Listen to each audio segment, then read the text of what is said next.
যদি কখনো কোনো জানতে অজান্তে অপরাধ হয়েও থাকে, অবশ্যই হয়েছে, অপরাধ আমাদের জানতেও হয় অজান্তেও হয়। যা ভাববেন না কখনো অজান্তে কোনো পাপ করলে, কোনো কর্ম করলে, ভুল কর্ম করলে তার জন্য সাজা হবে না, এটা যেন একবারও ভাববেন না। না জেনে বৃন্দাবনের শাখাগণ কালীদহের বিষ জল পান করেছিলেন, তারা তো জেনে বুঝে করেনি। তাহলে বিষের যে ক্রিয়া সে কেন দেখা দিল? সে তো ছেড়ে দিতে পারতো, যাক দেখতে পাইনি, বুঝতে পারিনি, ক্ষমা করে দাও। এখান থেকে বুঝতে হবে মা, জানতেও অপরাধ, অজান্তেও অপরাধ। তাই কত অপরাধ আমাদের জীবনে আছে আমরা নিজেরাও হয়তো জানি না। তাই যদি কোনো জীব গুরুচরণ আশ্রয় করে, প্রভুর চরণে আত্মনিবেদন করে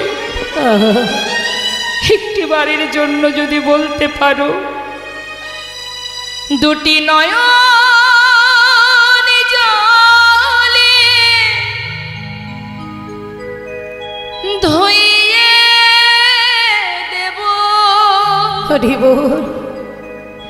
তোমার দুটি রাঙা চরণ,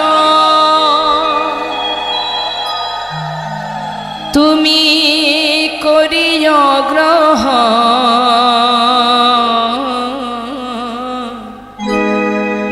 শ্রী সচিনন্দন দুটি নয়ন জলে ধুইয়ে দেব তোমার দুটি রাঙা চরণ, করিও গ্রহণ। হরি বল। শ্রী সচিনন্দন না জানে ভজন,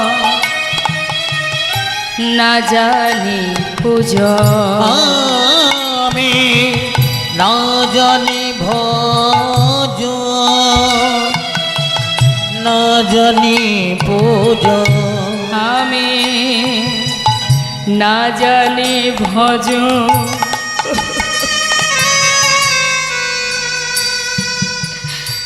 না জানি পূজন, আমি না জানি ভজ,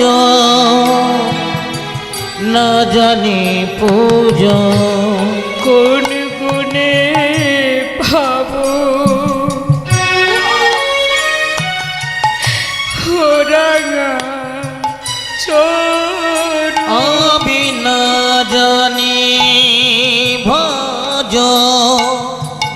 না জানি পূজ, কোন গুণে পাব ও দুটি চরণ, দুটি নয়নের জল বহে অবিরাম। দুটি নয়নের জল বহে অবিরাম, না না মানে না বারো,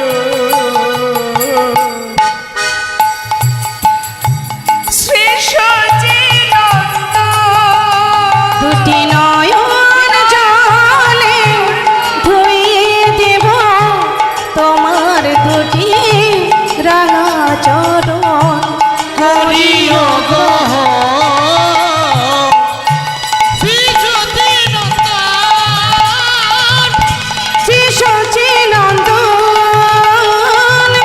শ্রী সচিনন্দন।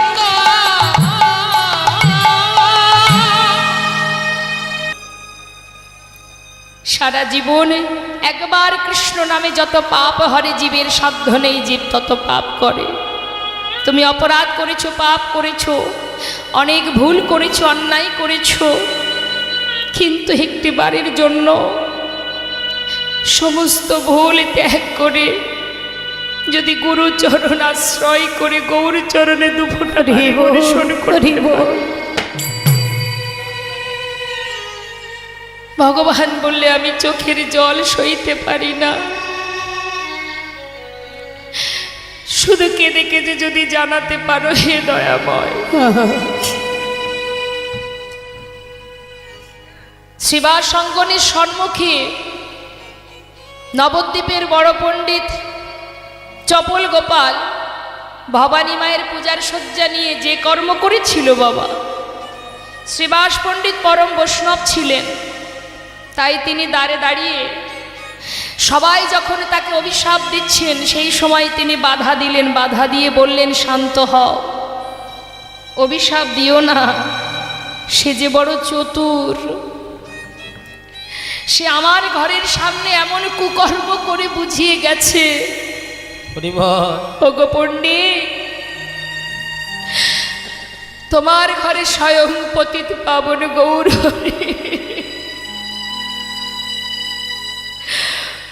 একবার তুমি তাকে বলো, আমার মতো পাষণ্ড পতিত জীব এখনো নবদ্বীপে পড়ে আছে।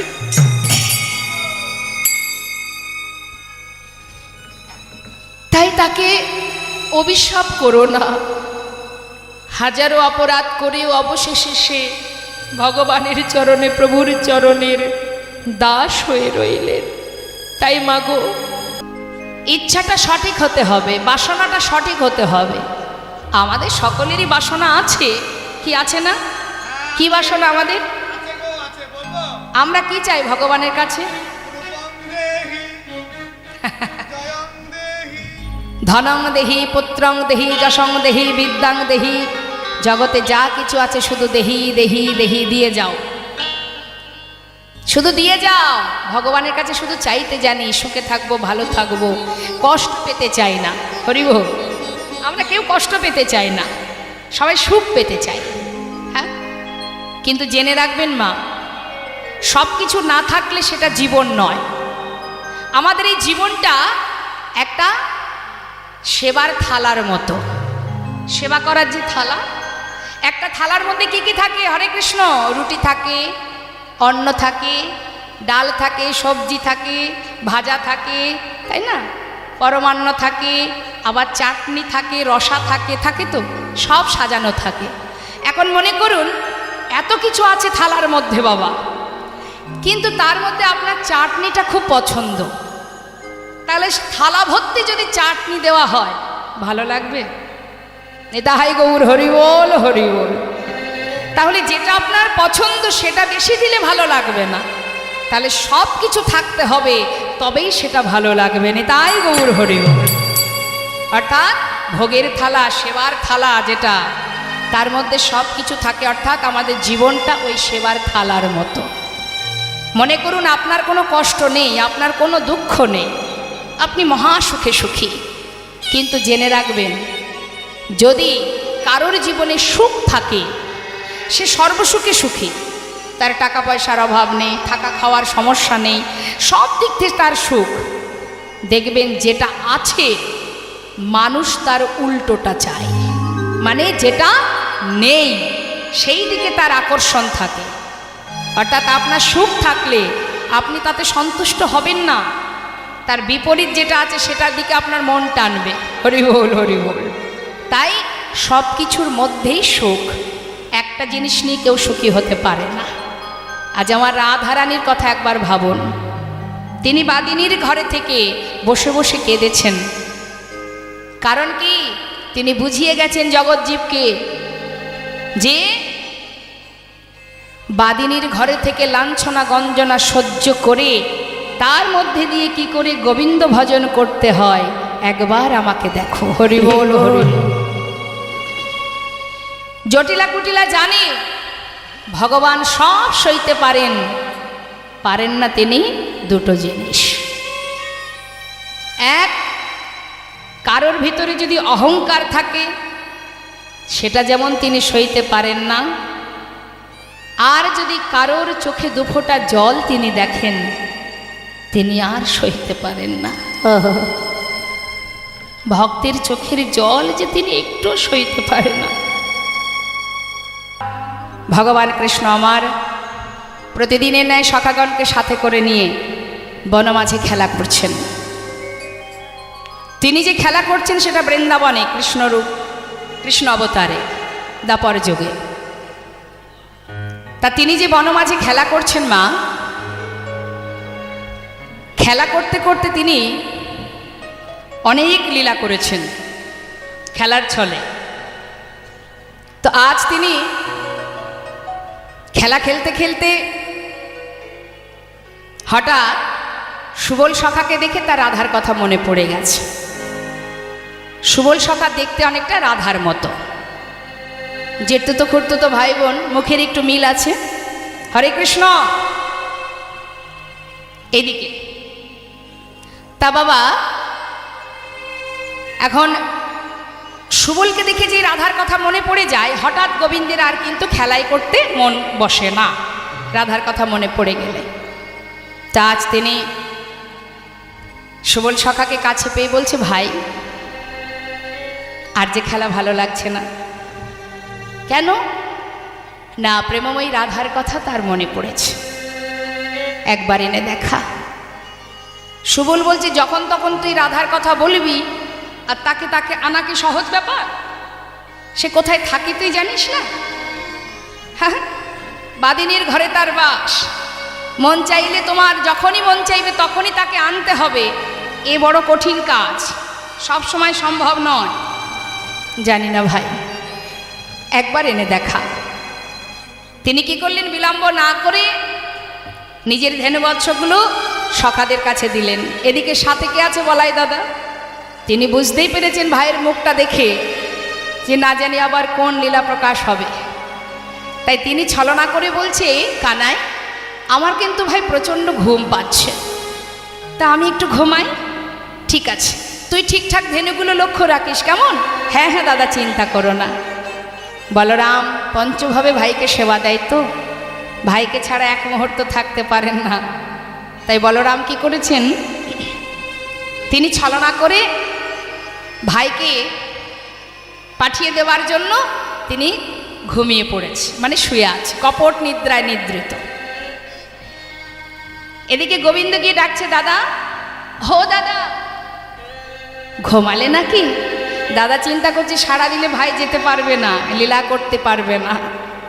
দাদা তুমি ঘুমিয়েছো?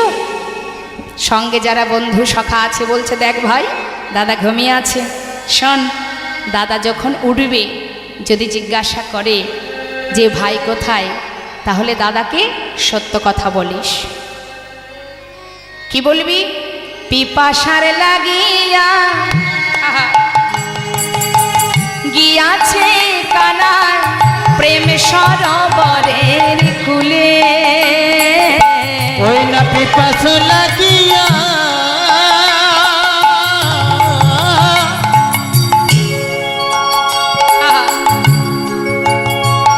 ওই না গিয়াছে কানাই হরি বল। প্রেম সরোবরের কুলে। দারুণ পিপাসা মিটাইবার লাগি গিয়াছে যমুনার জলে। দারুণ পিপাসা মিটাইবার লাগি গিয়াছে যমুনার জলে। মিছা কথা বলিস না ভাই, মিছা কথা বলিস না ভাই, সত্য যাহা তাহাই বলিস।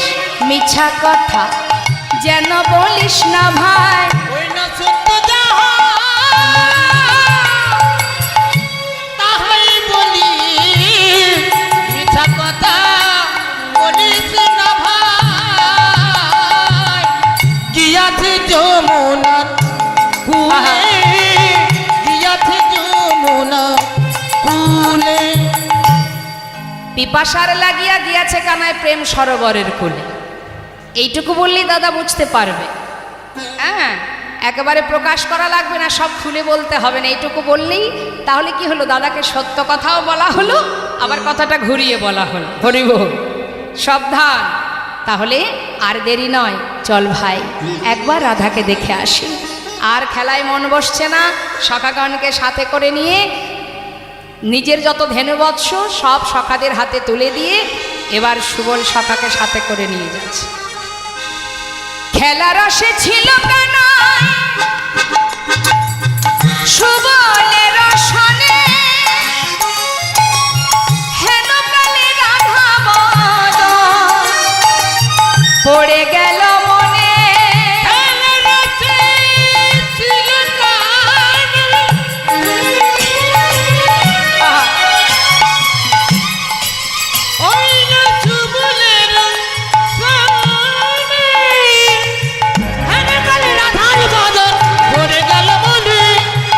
আপনার ধেনু বৎস সঙ্গী গণে দিয়া, আপনার ধেনু বৎস সঙ্গী গণে দিয়া, রাধা বলে বাজায় বাঁশি ত্রিভঙ্গ হইয়া।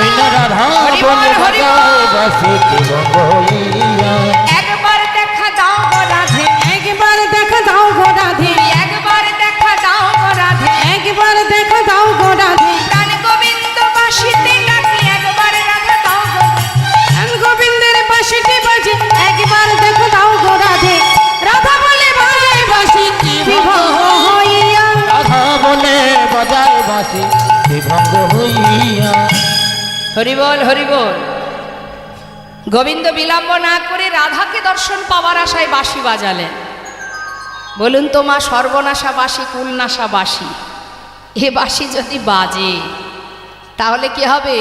আর কি কুলে কুলবতী নারী থাকতে পারবে? তিনি তো বাজালেন, বাজিয়ে খালাস, কিন্তু যার উদ্দেশ্যে বাজালেন তার অবস্থা কি? রন্ধনশালায় বসে বংশীধ্বনি শুনছে, কিন্তু বাদিনীর ভয়ে তার তো যাওয়ার জো নেই। ঘরে বসে রাধারানী ওই বংশীধ্বনি শ্রবণ করছে, আর গোবিন্দ বিলম্ব না করে রাধে রাধে বলে বাজিয়েছে। বাঁশি তো বাজে তার মতো, বাঁশি বাজে একই সুরে, যার যেমন কান সে তেমন শোনে। তো বাঁশি বাজে কে কেমন ভাবে শোনে, ছোট করে একটু বলি।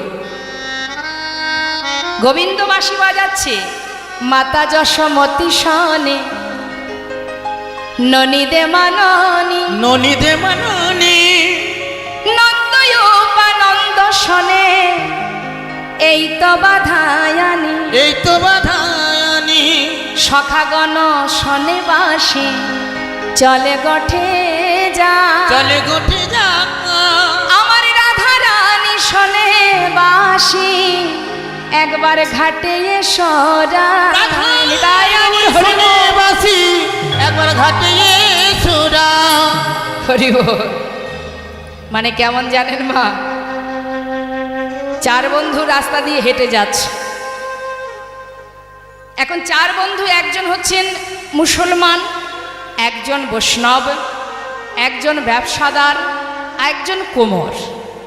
এই ধরুন আমার এই দলের মধ্যেই আছে। হ্যাঁ, এখন চার বন্ধু যাচ্ছে, গাছের পাখি তার মতো সে ডাকছে, পাখি তার ভাষায় ডেকে যাচ্ছে, আর চার বন্ধু গাছতলা দিয়ে যাচ্ছে, আর এক একজনের এক এক মন্তব্য প্রকাশ করছে। এখন যে ব্যবসাদার সে বলছে, আয় ভাই, গাছের পাখি কি বলছে জানিস? তখন সবাই জিজ্ঞাসা করছে কি বলছে? তখন সেই ভক্ত বৈষ্ণব বলছে, ওই যে গাছের পাখি, আমার যেন মনে হয় সে বলছে হরে কৃষ্ণ রাধা, হরে কৃষ্ণ রাধা। এবার যিনি ব্যবসাদার সে বলছে, আরে না না, ও গাছের পাখি বলছে পেঁয়াজ রসুন আদা। এবার যিনি কিনা মুসলমান তিনি বলছেন, আরে না না।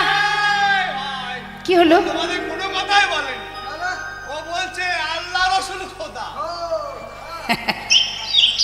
আবার যিনি বাবা কুমোর, মাটির জিনিস তৈরি করে, সে বলছে, আরে না না, ও কথা বলছে না, আমি বলছি শোন। ও কি বলছে জানিস? হাড়ি কলসি নাদা। তা যার যেমন ভাব তার তো তেমনই লাভ। হ্যাঁ, বাঁশি বাজে একই সুরে, যার যেমন কান সে তেমন শোনে।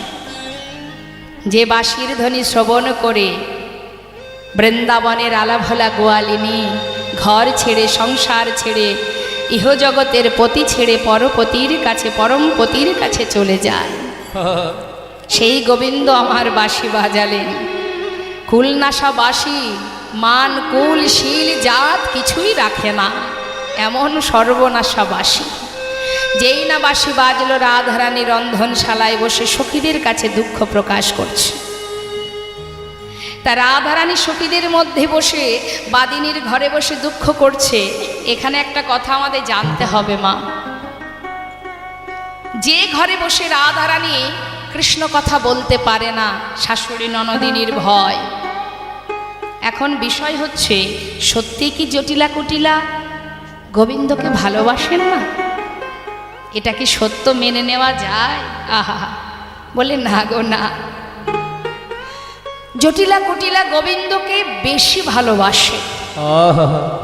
ভালোই যদি বাসবে তাহলে রাধারানীকে এমন করে ঘরে কেন বেঁধে রাখত, কেন যমুনায় পাঠাতো না? কারণ আছে, একটু মন দিতে হবে। জটিলা কুটিলা জানে লক্ষ্মী প্রতিমার মতো পুত্রবধূ পেয়েছি আমরা। যদি রাধারানীকে আমরা যমুনায় পাঠিয়ে দিই, ওই যমুনায় গিয়ে যখনই গোবিন্দকে স্মরণ করবে, গোবিন্দ ছুটে আসবে রাধার কাছে।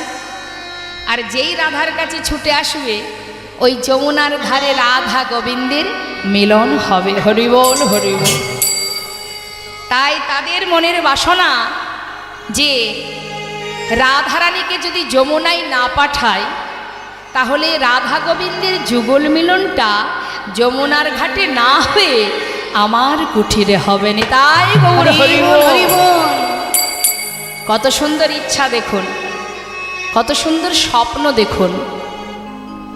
জটিলা কুটিলা জানে রাধারানীকে যত কষ্ট দেব, ওই যে লাঞ্ছনা গঞ্জনা মা কৃষ্ণ বলে ডাকতে পারবে না, ক পর্যন্ত উচ্চারণ করতে পারবে না, সুন্দর করে বেণী বাঁধতে মানা, গগন পানে চাইতে মানা, চোখে কাজল পড়তে মানা, কত লাঞ্ছনা।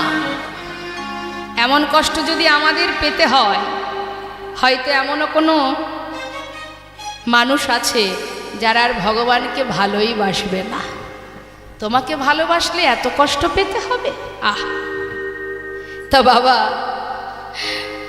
এত লাঞ্ছনা গঞ্জনা জটিলা কুটিলা কেন দিচ্ছে? জানে যত রাধারানীকে কষ্ট দেব, তত তাড়াতাড়ি রাধারানী গোবিন্দকে স্মরণ করবে। আর যত তাড়াতাড়ি গোবিন্দকে স্মরণ করবে, গোবিন্দ সে তো রাধার চোখের জল সহ্য করতে পারবে না। তাই ভক্তের চোখের জল মোছানোর জন্য ছুটে আসবে আমার ঘরে। যেই না রাধার কাছে আসবে, আমরা ঘরে বসে যুগ হরিমন হরিমন দর্শন পাব। আমরা ঘরে বসে যুগল দর্শন পাব। আমাদের নয়নে যুগল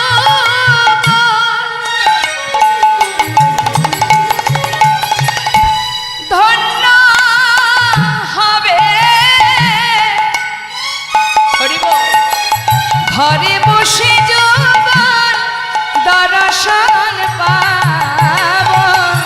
আমাদের নয়নে যুগ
আজ আমার রাধারানী মুরলীর ধ্বনি বংশীর ধ্বনি শ্রবণ করে ঘরে বসে কাঁদছে, আর গোবিন্দ তো বাঁশি বাজালেন। এখন চিন্তা করছে কি করা যায়।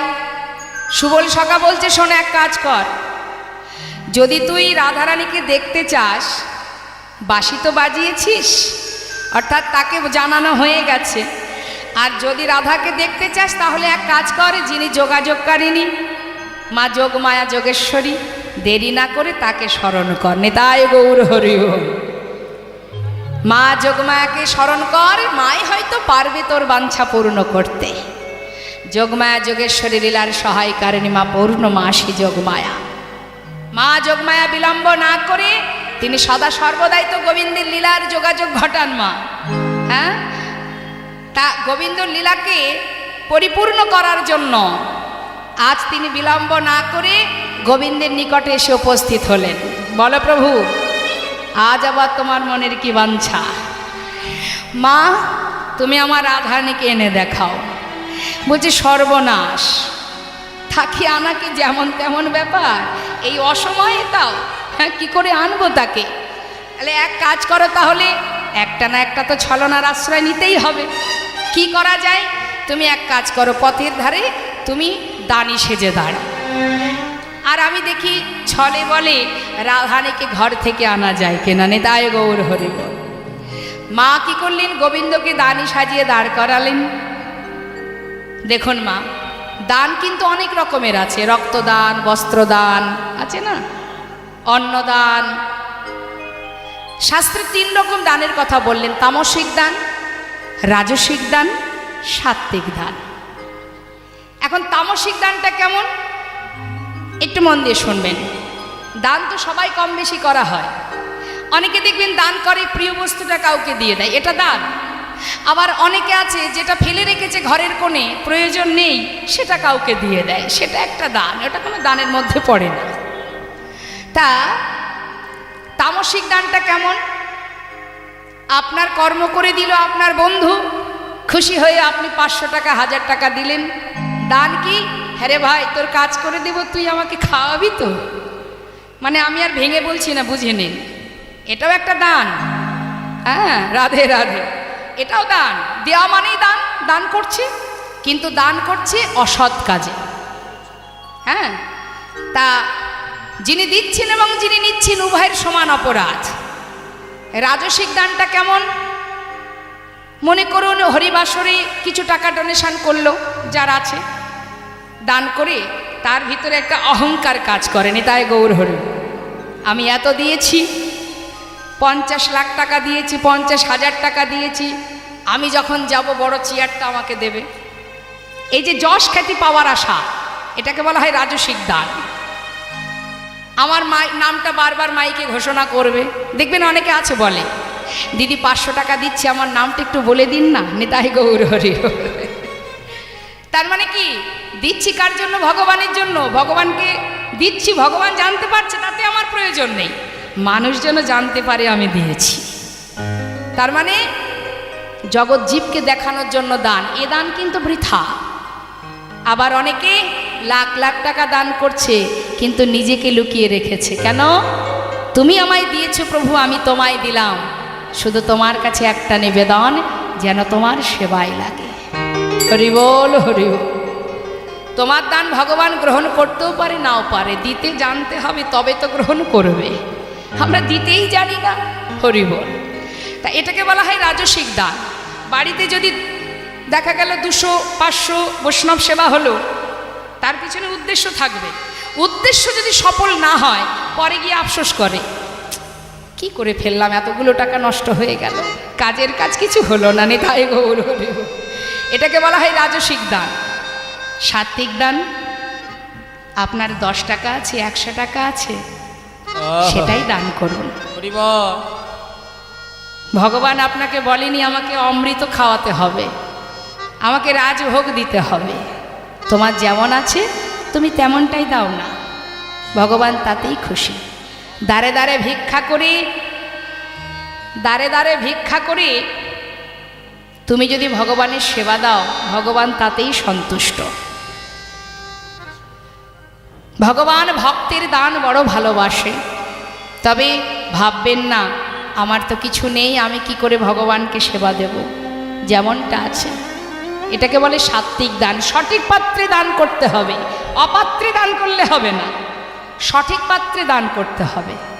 সঠিক পাত্রে ভগবানের সেবার তরে, বৈষ্ণব সেবার তরে দান করো, এটা হচ্ছে সাত্ত্বিক দান। এবং দানের সাথে তোমাকে প্রভুর চরণে নতমস্তকে জানাতে হবে। রাধারানী যেমন সর্বদাই বলতেন, হে প্রভু, হে আহা বধূ, আমি আলাভোলা গোয়ালিনী পশরা, আমি জানি না কেমন করে কৃষ্ণ সেবা দিতে হয়, তোমার কাছে আমার নিবেদন, তুমি নিজ গুণে কৃষ্ণ সেবাইলে গুণে তাই গৌর হরি বল হরি বল।